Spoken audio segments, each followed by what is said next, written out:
She introduced herself with sugar on her lips and poison in her eyes.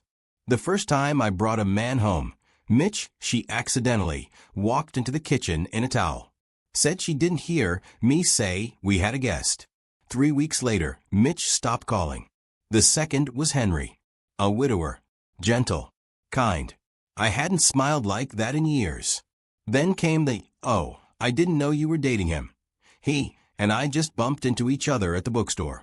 Henry never made it to a third dinner. And the worst part? She always played dumb. Oops. Didn't mean to. Are you sure it was me? But I saw her. I saw the way she studied me. Mimicked my tone. My walk. My past. She was building a personality, not of her own, but for my leftovers. And every time I fell, she smiled a little wider.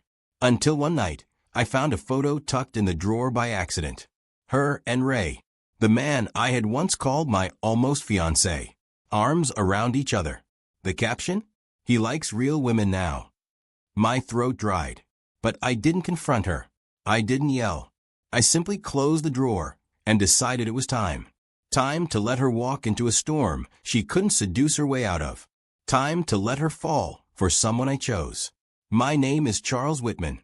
And from wherever you're watching this, stay with me.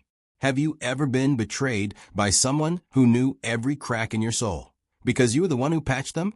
Well, that was my stepdaughter. And the man I led her to? He didn't just break her heart. He shattered her mirror. Because what she did to me, she was about to become. I met him at a park. He was quiet, leaned back on a bench feeding birds with torn-up sandwich bread. I noticed his watch first, an old Rolex, scratched but authentic. Then the scars on his hands. Burned, twisted. We talked for 2 hours. His name was Martin Shaw. Retired intelligence officer. Divorced. 2 kids he hadn't seen in years. He had that kind of gaze, like he'd stared at something too long, and now everything else felt gray. I asked what he did before retiring. He just smiled. People, he said. I read them. Broke some. Helped others. He didn't ask about me. That was the part that intrigued me most. The next week, I invited him for coffee. I mentioned my stepdaughter, Abigail. A real heartbreaker, I joked. Never been best friends, but she's smart. Pretty. Single. He chuckled. You playing matchmaker? I shrugged. She likes dangerous men. I figured you'd be safer than the last few. He didn't answer. Just looked out the window like he already knew where this would go. 3 days later, they met. She didn't even hesitate. The moment she saw him, salt and pepper hair, tired confidence, that damaged charm, she asked for his number herself. And just like that, my trap was set. But here's the part that chills me even now. Martin never asked what she had done to me. Never asked why I'd orchestrate this. It was like he'd been waiting for a reason to ruin something already broken. And Abigail? She thought she'd won again. Another conquest. Another story to flaunt at brunch. She didn't know he was reading her every move, like a classified file. And I just watched. Because sometimes the greatest revenge isn't about yelling. It's about lighting the match and watching someone set themselves on fire with it. Abigail fell fast. That's her style, fast love, fast sabotage, fast exits. But this time, the story felt different. To her, at least. She texted me the day after their second date. Charles, you were right. He's incredible. I responded with a smile emoji. Nothing else. Martin played it well. Cold one day, warm the next. Left her guessing. Left her chasing. For once, she wasn't the one in control. And I knew. Oh, I knew. That would eat her alive. She started changing. Softer clothes. Less makeup. Like she was trying to look more natural. She even asked me for cooking tips. Said Martin liked home meals, and she wanted to surprise him. The irony wasn't lost on me. For years, she copied everything I was. Now she was asking how to become what she destroyed. Martin kept things distant. No overnight stays. No labels. No promises. But he left just enough breadcrumbs to keep her hungry. Abigail, the hunter, was now pacing in a cage of her own making. Then came the cracks. She called me crying one night. Said he didn't reply to her birthday message. Not even a call, she whispered, voice trembling. He sent a quote instead.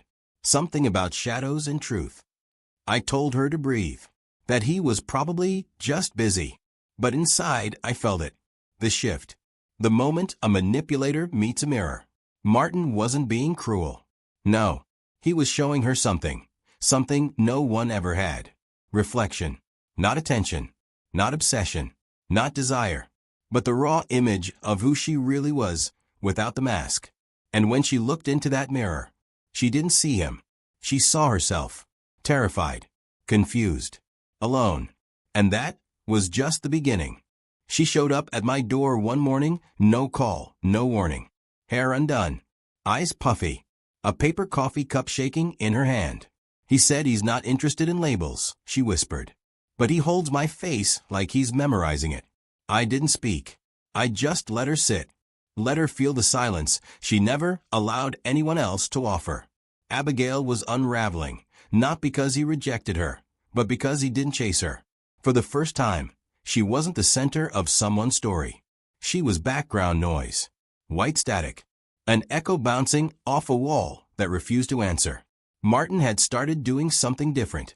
He stopped playing. He started asking subtle, surgical questions. Why did your last relationship end?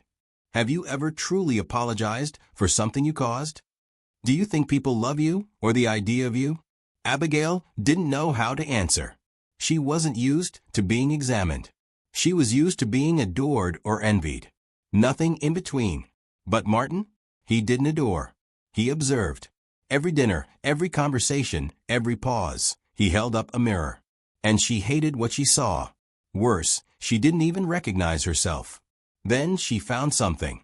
A notebook in his drawer. Scribbles. Observations. Her name. Dates. Words like avoids accountability. Deflects with charm. Rehearsed remorse. She didn't say anything to him. Not yet. But she told me, voice thin with fear. I think he's studying me. I held her hand and said softly, maybe he sees something you don't. That night, she sent him a long, desperate message, a kind of confession. All the things she'd done. The people she'd hurt. Even what she did to me. He didn't reply. For 2 days, her phone stayed quiet. Until the third day. She opened her door and found a single envelope on the welcome mat. Inside, one sentence. You are not what you pretend to be, but what you choose to ignore. No signature. Just a mirror taped beside it. And that's when she started breaking. She stopped showing up online. No more brunch selfies. No curated captions. No sparkly filters disguising the dull ache in her chest. She ghosted her friends. Ignored calls. Spent her days curled on the couch, scrolling through their old messages like they held the meaning of life. And Martin? Gone. Not in a cruel way. Not blocked. Not vanished. Just absent. Like he never needed to say goodbye because he was never truly there to begin with. One morning, she called me. Her voice was hollow. I don't know who I am anymore. I wanted to remind her of all the women she pretended to be, all borrowed from the ones she envied, destroyed, discarded. But I didn't. Instead, I said, that's a good place to start. She came over the next day. No makeup. Hair tied back. She brought a box of old photos, not hers, mine. Me with Mitch. Me laughing with Henry. Me at the piano with Ray, our fingers accidentally touching as we played the same melody. I was jealous, she whispered. You always looked alive. And I didn't know how to be real. Tears didn't come from me. Not anymore. I dried them long ago. But something shifted. This wasn't a performance. It wasn't manipulation. She was unraveling honestly. That night, she wrote Martin a letter. I didn't read it, but I saw the way her hands shook. She asked for nothing. Just thanked him. A week passed. No reply. Then one evening, as rain danced softly on her windows, she opened her mailbox. No letter, but something else. A small wrap box. Inside a compass. Just a note attached. You were never lost. Just walking in circles. When you're ready to stop, you'll know where to go. She clutched it like it might shatter. And maybe that's when she realized. The damage she'd done to others was now her only map. And healing? It wouldn't come from apologies. It would come from becoming. Something had changed. Abigail started volunteering at a women's shelter downtown. I didn't believe it at first, thought it was just another image shift. But when I visited unannounced one afternoon, there she was, sweeping the floors, quiet, listening, not performing. No one there knew who she had been. No one cared. They just saw another tired woman trying to help tired women. She never bragged about it, never posted a photo. It stayed off the record, off her resume, and that made me believe her. One evening, I found her at my kitchen table, notebook open, writing with trembling fingers. "It's everything," she said. "Not just what I did to you. All of it." She was crafting a letter, not to Martin, but to the men she'd stolen, to the women she'd hurt. Each one, a page of confession. But she wasn't mailing them. "They're not for them," she whispered. "They're for me. I need to see it all. I need to carry what I broke." I watched her, not as a stepfather, not as a victim, but as someone who once loved a broken woman too. You see, Abigail was never born cruel. She was born starving. Starving for attention, for identity, for safety. And when those things didn't come gently, she took them violently. From me, from others, from herself. And now, for the first time, she was standing in that empty place, not demanding to be filled. Just being still. One night, as we sipped tea in silence, she asked, "Did you do this on purpose? Set me up?" I looked at her, at the girl who once weaponized charm like a sword, who now sat disarmed. "I introduced you to someone," I said. "The rest you did to yourself." She didn't cry. She nodded, like she already knew. Martin never returned. Not a call, not a letter, not a glance. And still, he was everywhere. Not as a ghost, but as the mirror she'd never looked into, until now. Spring arrived with quiet mercy. The trees outside her apartment blossomed, delicate and unsure, like her. Each morning, she opened the windows a little wider, as if letting the light in might cleanse what shame never could. Then one evening, I found her sitting on my porch, a worn envelope in her hands. "It's the last one," she said. "For him." She never said his name anymore. Just him. Like speaking it aloud might summon all that silence again. "I don't plan to send it," she added, "but I want you to hear it." And so I sat, across from her, the girl who once stole everything soft from my life, now offering something back. She unfolded the page and read, "You didn't punish me. You revealed me. And in doing so, you gave me what I never knew I needed. Distance from my performance. A map back to my own skin. I used to take men from my stepfather because I wanted his attention. I thought if I could be more wanted than him, maybe I'd be more real. But all I did was mirror his grief. You saw me, not as pretty, not as powerful, but as empty. And you didn't try to fix it. You just stood there and let me fall. So thank you for not catching me, for letting me break on my own." Her voice cracked, not from tears, but from truth. And I just closed my eyes. Because revenge doesn't always scream. Sometimes it whispers. In letters that are never sent. In glances that hold no blame. In a young woman who finally understands the depth of her own damage. Abigail didn't ask for forgiveness that night. And I didn't offer it. We just existed quietly, in the space where war ends and rebuilding begins. Because the true cost of cruelty isn't what it takes from others. It's what it buries inside you. And she had finally started digging. Last week, I got a postcard. No return address. Just a single image. A lighthouse, battered by waves, still standing. And, on the back, her handwriting. Still learning. Still standing. That was it. No apology. No promises. But I didn't need either. Because the justice had already arrived, not as karma, not as revenge, but as recognition. You see, I never wanted her to suffer. Not really. I wanted her to see.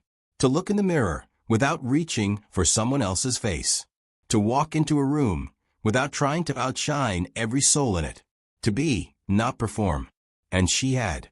Slowly, painfully, like a woman learning to speak after years of rehearsing someone else's lines. She moved out of town, started working at a community art center, teaching teenage girls how to tell their own stories without borrowing someone else's. I visited once, quietly, from the back of the room. She didn't see me, but I saw her, laughing, unguarded, listening without waiting to speak. She had become the kind of woman she once envied. Not perfect, just present. And me? I walk lighter now.